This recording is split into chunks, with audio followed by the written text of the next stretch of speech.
कल का समझ में आ गया सबको? जी सर। क्लियर था? जी सर।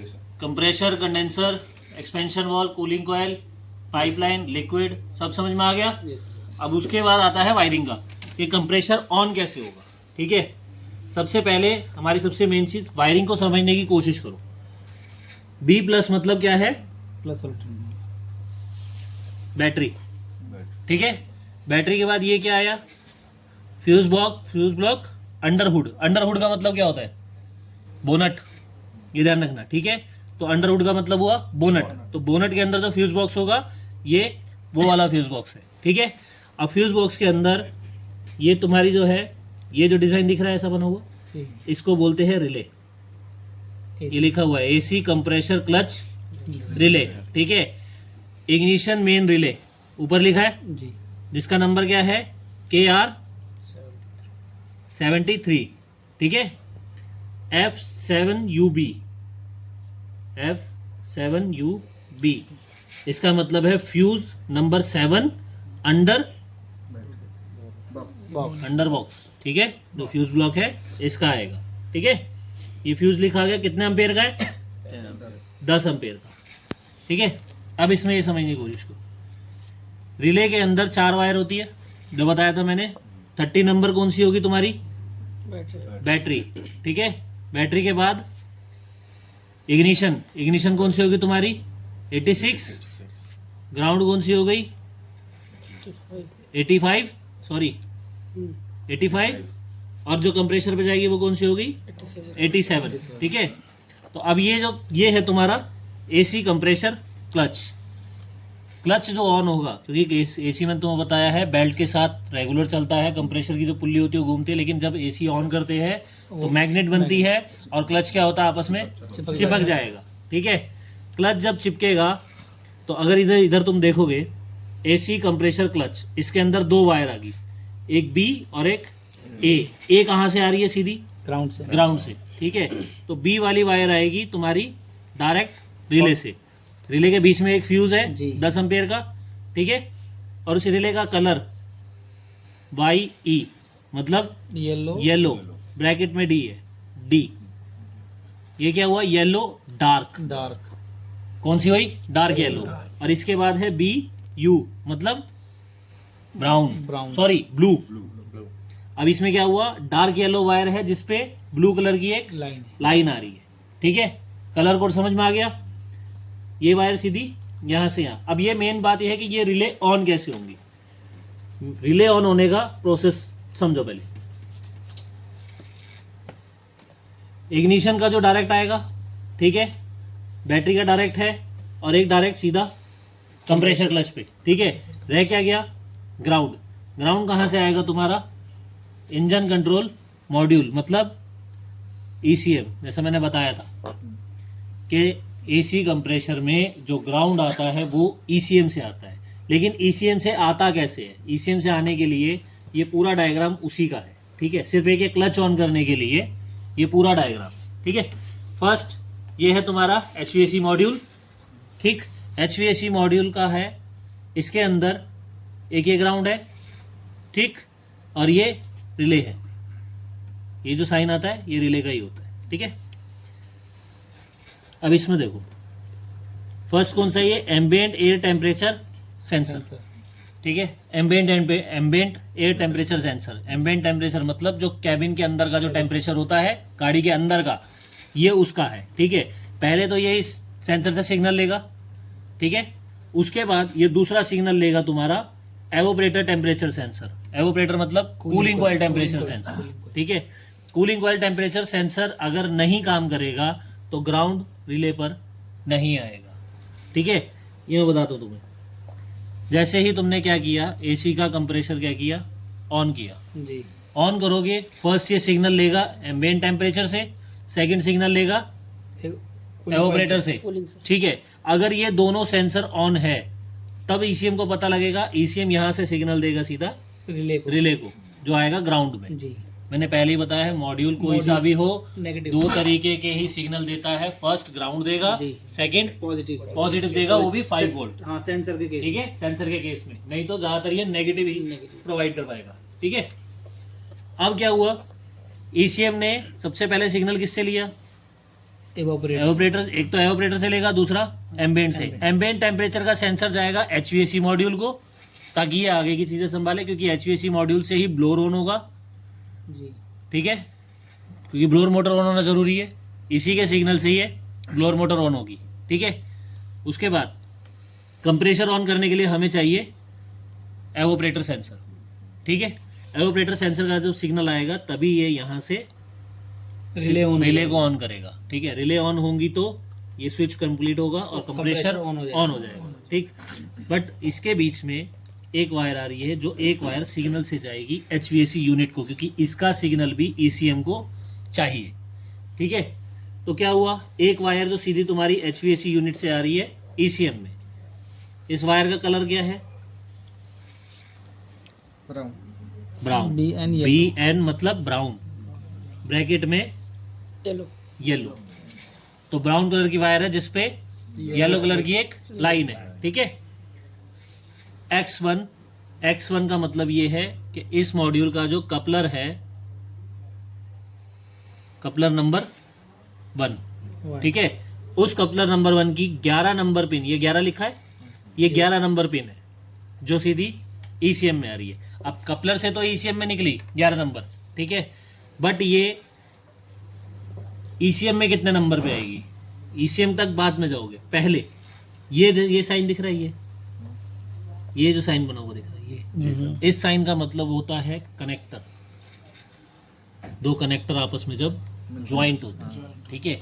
क्योंकि ये जो मॉड्यूल है ये लगा होगा हमारा आईपीसी की वायरिंग में, ठीक है, और ये जो ईसीएम पे जो हमारा कपलर जा रहा होगा ये हमारा जा रहा होगा पीडीसी की वायरिंग, मतलब इंस्ट्रूमेंट पैनल कंट्रोल की वायरिंग पे एचवीएसी यूनिट है जी, और पावर ड्रेन कंट्रोल की यूनिट पे ईसीएम का कपलर है। तो ये दोनों आपस में मुझे जोड़ने पड़ेंगे, तो बीच में दो कपलर आ गए, अच्छा। लेकिन वायर का कलर कोड चेंज नहीं होगा, ब्राउन पर येलो, ब्राउन पे येलो, ब्राउन पे येलो। ये सिग्नल कहाँ आया पहले, एसी रेफ्रिजरेंट प्रेशर सेंसर, ठीक है।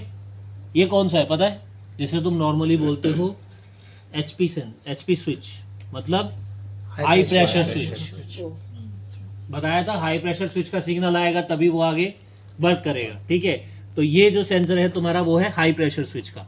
अब इसने क्या करा, एचवीएसी मॉड्यूल को सिग्नल किया हाई प्रेशर स्विच में, हाई प्रेशर स्विच ने सिग्नल किसको दिया, ईसीएम को, ठीक है। ईसीएम ने दूसरा सिग्नल किससे लिया, एवोपरेटर सेंसर से।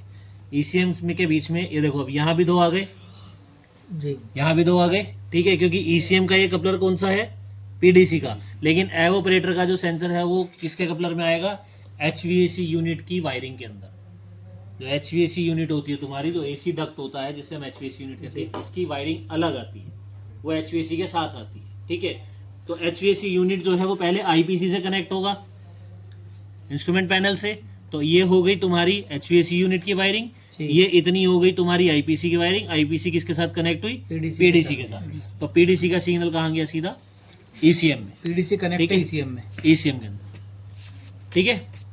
दूसरा, इसका कलर क्या है, DBURD, मतलब डार्क ब्लू वायर है और रेड कलर की उस पर लाइन है, ठीक है। लेकिन यहां पर देखो, यहां आ गया तुम्हारा BKGY। अब यहां वायरिंग का कलर कोड क्या हो गया, चेंज हो गया, ठीक है। यहां पर वायरिंग का कलर कोड क्या हो गया, चेंज हो गया। अगर ये देखोगे तो इधर देखो, एचवीएसी यूनिट यहां तक है, बताया था मैंने। यूनिट के अंदर वायर कौन सी आ रही है, dark blue red wire, red strip, ठीक है। लेकिन एचवीएसी यूनिट के बाहर जब आईपीसी में आई तो आईपीसी का कलर क्या हो गया, ब्लैक पर ग्रे, ठीक है। ब्लैक कलर की वायर है जिसपे ग्रे कलर की लाइन है। ये क्यों है, एचवीएसी यूनिट क्या है, वो अलग पार्ट है और वायरिंग जो है वो अलग पार्ट है। ये एक दूसरे के साथ कनेक्टेड है, बट एचवीएसी की यूनिट वायरिंग जो है वो एचवीएसी यूनिट के साथ आती है, ठीक है। तो कंपनी उसकी वायरिंग जो है वो अलग से बनाती है, वो हमने इसके अंदर दे रखा है, ठीक है। क्लियर है ये चीज, समझ में आया। ये कंपनी की वायरिंग है, ये एचवीएसी यूनिट की वायरिंग है।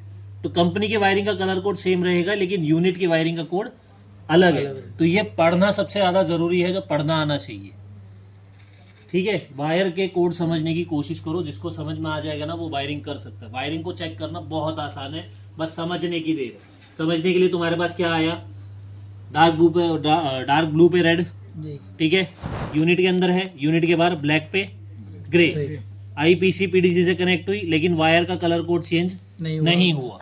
यहाँ पर ब्लैक पे ग्रे अभी भी है, ठीक है। क्लियर आ गया, यहाँ तक समझ आ गया? जी सर। सबको समझ आ गया, ठीक है।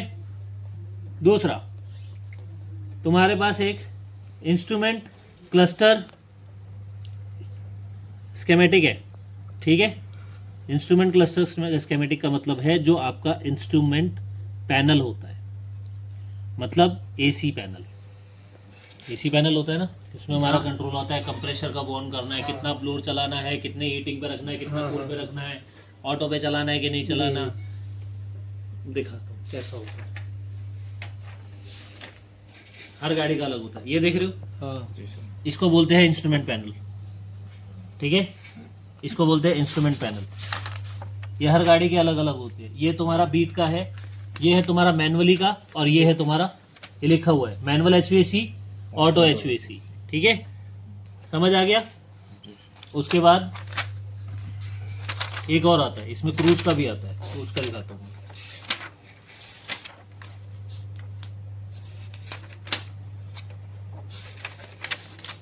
ये दिख रहा है, ऑटो फेस प्लेट, ये क्रूज का एचवीएसी यूनिट है। इसके अंदर दो मोड ये है, एक लॉक अनलॉक का वो स्विच अलग है, हैजार्ड भी इसी के अंदर आ जाता है, एसी ऑन ऑफ, ऑटो सब कुछ इसी के अंदर है। क्लियर है ये चीज, ठीक है। अब ऐसे ही यहां तक समझ में आ गया। अब शुरुआत कहां से हुई, तुमने सबसे पहले क्या किया, जब तुम गाड़ी में बैठोगे तुम क्या करोगे, इग्निशन ऑन, गाड़ी इंजन स्टार्ट, एसी ऑन करना है तो क्या करोगे, पैनल पे प्रेस करेंगे, जो स्विच करोगे, ठीक है। जैसे ही तुमने स्विच दबाया तो स्विच की कमांड सबसे पहले जाएगी एम्बिएंट टेम्परेचर पे, ठीक है। एम्बिएंट टेम्परेचर की कमांड जाएगी एचवीएसी मॉड्यूल में, अच्छा, ठीक है। एचवीएसी मॉड्यूल की कमांड जाएगी सीधी एवापोरेट, एवापोरेट इस पे क्या नाम है, हाई प्रेशर स्विच पे, अच्छा, हाई प्रेशर स्विच की कमांड जाएगी एसीएम पे। ईसीएम पहले देखेगा एवोपरेटर सेंसर ठीक है कि नहीं है, ठीक है। जब एवोपरेटर सेंसर की कमांड वापस ईसीएम पे आएगी तो ईसीएम यहां से ग्राउंड देगा रिले को, तब ये रिले ऑन होगी और यहां से ये कंप्रेशर होगा। अब ये समझ रहे हो कि एक कंप्रेशर ऑन करने के लिए गाड़ी के अंदर कहां कहां से सिग्नल देना पड़ता है। मैं पहले बता रहा हूँ, गाड़ी की वायरिंग देखने में आसान होती है पर करने में नहीं होती। कोई भी प्रॉब्लम अगर आ जाए उसको सॉल्व करना मुश्किल है, नामुमकिन नहीं है, कर सकते हो अगर तुम्हें ये प्रोसेस समझ में आता है। मान लो तुम्हारा एक एसी कंप्रेशर जो है वो ऑन नहीं हो रहा, अब मैं एक छोटी सी चीज समझाता हूँ, ठीक है, काम करने का तरीका। भाई ये सारा समझ में आ गया। अब ये समझो,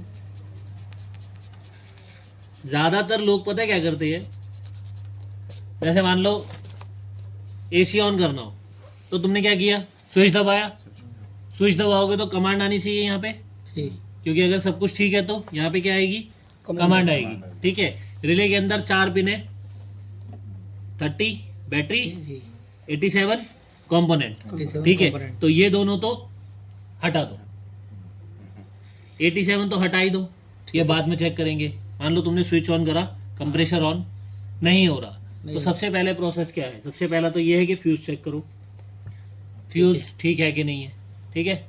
बहुत सिंपल तरीके बताऊंगा। सबसे पहले फ्यूज चेक करो कि फ्यूज ठीक है कि नहीं है। अगर फ्यूज ठीक है तो इसका कपलर निकालो कंप्रेशर का, इसके अंदर क्या नाम है मल्टीमीटर लगाओ और वोल्टेज चेक करो। अगर यहाँ वोल्टेज 12 आ रही है तो कंप्रेशर क्लच क्या हो गया, खराब हो गया, ठीक है। मैंने पहले ही कहा है इलेक्ट्रिसिटी में 3 चीजें, पॉजिटिव, नेगेटिव और कंपोनेंट। तुमने पॉजिटिव और नेगेटिव दोनों चेक करा, 12 वोल्ट आ रहा है तो कंपोनेंट खराब है। लेकिन अगर यहाँ पर तुमने चेक करा वोल्टेज 0 आ रही है जी, तो कंपोनेंट तुम्हारा क्या है, ठीक है, इलेक्ट्रिसिटी नहीं आ रही, ठीक है। इलेक्ट्रिसिटी कैसे आएगी, फ्यूज तुमने चेक कर लिया, ओके है, तो ये वायर क्या हुई हमारी, सही है, अभी ठीक है, अभी ये ठीक है। अभी यहाँ तक मत आओ, 30 का वायर पिन रिले निकालो, रिले के अंदर 4 पिनें होती है फ्यूज बॉक्स के अंदर, ठीक है। 1 सेकंड और करो, ठीक है। अब मान लो ये फ्यूज बॉक्स है तुम्हारे पास, ये तुम्हारे पास एसी कंप्रेसर की रिले, ठीक है। रिले में मैंने बताया है, नंबर पढ़ लो, 85, 86, 30 और 87, यही है, ठीक है। ये आ गया तुम्हारा मल्टीमीटर। यहाँ पर मल्टीमीटर तुमने क्या किया, 20 पे सेट किया। फर्स्ट सबसे पहला काम, बैटरी का जो डायरेक्ट है वो चेक कर लो। नेगेटिव पे लगाओगे, यहाँ पर वोल्टेज आ गई, तो इसका मतलब बैटरी से जो करंट आ रहा है वो ओके, ठीक है। 87 चेक करने की जरूरत नहीं है, क्योंकि 87 क्या है, कंपोनेंट है, तो ना ही तो इसमें पॉजिटिव आएगा ना ही इसमें नेगेटिव आएगा। उसके बाद रह गई 2, 85 और 86। 85 क्या है, 85 ग्राउंड ग्राउंड है, और 86 इग्निशन। इग्निशन। तो पहले 86 पे लगाओ, बॉडी टच करो नेगेटिव पे। जी। अगर यहाँ वोल्टेज आ रही है तो क्या रह गया, 86 पे लगाओ, और इसको लगाओ पॉजिटिव पे, क्योंकि ये नेगेटिव है तो पॉजिटिव पे लगाओगे सर्किट कंप्लीट करने के लिए। पॉजिटिव पे लगाया, 12 वोल्ट आने चाहिए। अगर इसमें 12 वोल्ट नहीं आ रहे, नेगेटिव के क्या हो गए, नेगेटिव में 12 वोल्ट नहीं आ रहे, करंट अगर नहीं आ रहा है, तो इसका मतलब 80% लोग क्या बोलते हैं कि नेगेटिव कहां से आता है, ईसीएम से। 80% लोग ये बोल देते हैं कि नेगेटिव नहीं आ रहा है तो ईसीएम क्या हो गया, खराब हो गया। समझ रहे हो, लेकिन ईसीएम खराब नहीं होता है। क्लियर है। अगर इसमें नेगेटिव नहीं आ रहा है रिले में, तो इसका मतलब ये नहीं है कि ईसीएम खराब हो गया। अब ये इसमें समझो कि इसका सिग्नल पहले किससे आया, हाई प्रेशर स्विच, दूसरा evaporator temperature sensor, cooling coil sensor, ठीक है। तो ऐसा हो सकता है ना कि सेंसर खराब हो गया हो। अगर स्विच काम नहीं करेगा तो भी ये सिग्नल नहीं देगा, अगर सेंसर काम नहीं करेगा तो भी ये सिग्नल नहीं देगा। तो ईसीएम पहले बता दूं, ईसीएम जल्दी खराब नहीं होगी, ये ध्यान रखना। इतनी जल्दी ईसीएम खराब नहीं होते। बहुत रेयर केस है कि कभी किसी गाड़ी के अंदर कोई ईसीएम खराब हो गया, तो बहुत रेयर केस है, इतनी जल्दी खराब नहीं होता। तो लोग जो हवड़ दबड़ बोल देते हैं ना कि जल्दबाजी में कि ईसीएम खराब हो गया, रिपेयर करवा लो, फलाना कर लो, नहीं है जरूरत। पहले तुम कंफर्म करो, उसके बाद करना। सबसे पहले एवोपरेटर टेम्परेचर सेंसर चेक करो। इसमें दोनों वायर आ रही है, दोनों वायर तुम्हारे सामने है, ईसीएम से निकली हुई, ठीक है। 2 वायर है तुम्हारे पास, दोनों वायर के सेंसर है, तो क्या होगा, एक में सिग्नल आएगा और एक में 5 वोल्ट, दोनों चेक कर लो, ठीक है। समटाइम नहीं आ रहा है, जरूरी नहीं है खराब है। दूसरा एवोपरेटर सेंसर डाल के देख लो। अगर तुमने दूसरा डाला, कंप्रेसर ऑन हो गया, तो एवोपरेटर सेंसर क्या है, खराब है। हाई प्रेशर स्विच अगर ये भी डाल लिया, कंप्रेसर ऑन नहीं हो रहा, तो हाई प्रेशर स्विच पे आओ, हाई प्रेशर स्विच डालो। हाई प्रेशर स्विच डालने के बाद भी नहीं हो रहा है, तो ये जरूरी नहीं है तब भी ईसीएम खराब हो। हाई प्रेशर स्विच किससे चलता है, वायरिंग से। एवोपरेटर सेंसर किससे चलेगा, वायरिंग से। वायरिंग चेक कर लो, अगर ये ठीक है, ये भी ठीक है, वायरिंग प्रॉपर सब कुछ ठीक है तुम्हारा, तो ईसीएम खराब है। लेकिन एक भी चीज खराब है तो ये सिग्नल नहीं देगा। क्लियर है ये चीज, समझ आ गया यहाँ तक। वायरिंग का पर्पस समझ आया। वायरिंग का पर्पस तुम्हारा एक यही होता है, तुम्हें डायग्राम देने का पर्पस यही है कि हर एक चीज जो है वो प्रॉपर तरीके से पहले चेक कर लो, हर एक चीज का कंफर्म कर लो, उसके बाद डिसीजन लो। इलेक्ट्रिकल में सबसे बड़ी प्रॉब्लम ये है, लोग प्रॉपर चेक नहीं करते, डिसीजन ले लेते हैं और फिर बाद में कहते हैं कि हमने ये भी चेक करा था, ये नहीं हुआ, वो भी किया था, वो भी नहीं हुआ। तो ये काम करने की जरूरत नहीं है। तुम्हारे हाथ में है मल्टीमीटर, तुम्हारे हाथ में, तुम्हें चलाना आता है। वायरिंग का डायग्राम तुम्हारे हाथ में, तुम्हें पता लग गया है कैसे चेक करना है। हर चीज के आगे उसका नाम लिखा है, तो वो तुम्हें समझ में आ जाएगा। फ्यूज ब्लॉक लिखा है तो फ्यूज बॉक्स हो गया, ईसीएम लिखा है तो ईसीएम हो गया, एचवीएसी लिखा है तो एचवीएसी यूनिट हो गया, सेंसर जहां लिखा है वो सेंसर हो गया, उसकी वायरिंग चेक कर लो। एक एक एक करके सबकी वायरिंग जब चेक हो जाएगी तो तुम्हारे पास प्रॉपर सॉल्यूशन मिल जाएगा। लेकिन अगर एक भी चीज में तुमने सॉल्यूशन नहीं दिया या ढीली करी तो वो काम नहीं होगा, वो गलत हो जाएगा। सिंपल सी चीज बताता हूँ, पैसे कमाने का सिंपल तरीका है। कस्टमर को कोई प्रॉब्लम नहीं है, वो तुम्हें पैसे देगा, उसका काम है वो पैसे तुम्हें देगा। लेकिन अगर तुम्हें पैसे चाहिए तो तुम कस्टमर को अगर अपना बनाना है तो उसका काम प्रॉपर करो, चाहे उससे 10 रुपया फालतू लो, फर्क नहीं पड़ता। जहां कस्टमर ने 1000 देने वहां 2000 दे जाएगा, लेकिन अगर उसने तुमने उसका काम ऐसा करके दिया कि उसे कोई प्रॉब्लम नहीं हुई दोबारा, तो नेक्स्ट टाइम वो उससे ज़्यादा देके जाएगा, क्योंकि तुमने क्या किया, अपना काम दिखाकर उसको अपने भरोसे कर दिया। जी सर, ठीक है, भरोसा आज की डेट में सबसे इम्पोर्टेंट सबसे है। इम्पोर्टेंट। अगर भरोसा नहीं है तो कोई नहीं है। और तुम्हारा जो काम, जो भी तुम करोगे, जो तुम करने जा रहे हो, ये काम भरोसे पे चलता है, ऐसे नहीं चलता। ठीक है, अब हर चीज़ की तुम्हारे पास वायरिंग यहाँ नहीं होगी, कंपनी से मिल जाएगी। ठीक है, कंपनीज के पास, सबके पास होता है। मेरे पास भी ये शेवलेट है, और ये जो डायग्राम तुम्हें बता रहा हूँ, ये डायग्राम शेवलेट क्रूज का है। ठीक है, उसके बाद आ गया तुम्हारा, अब जैसे मान लो मैंने तुम्हें दिया है HVAC कंप्रेशर यूनिट कंट्रोल। ठीक है, HVAC डिफॉगर सर्किट, सबके नाम लिखे होते हैं। HVAC air delivery air temperature controls. ठीक है, module power ground and blower control. अब इसमें भी वही चीज़ आ गई, यहाँ देखोगे वही बैटरी B+, इग्निशन। ठीक है, फ्यूज 10 एम्पेयर, कौन सा है, 25 DA, 22 DA, 15 एम्पेयर। ठीक है, वायर का colour code red, violet brown, violet brown. कहाँ जा रही है, ब्लोअर मोटर कंट्रोल पे। ठीक है, ये नीचे मोटर, M का मतलब मोटर, समझे, ये M लिख के जो सर्कल आता है उसका मतलब होता है मोटर। ठीक है, तो ये हो गए ब्लोअर मोटर। ठीक है, अगर यहाँ आओगे,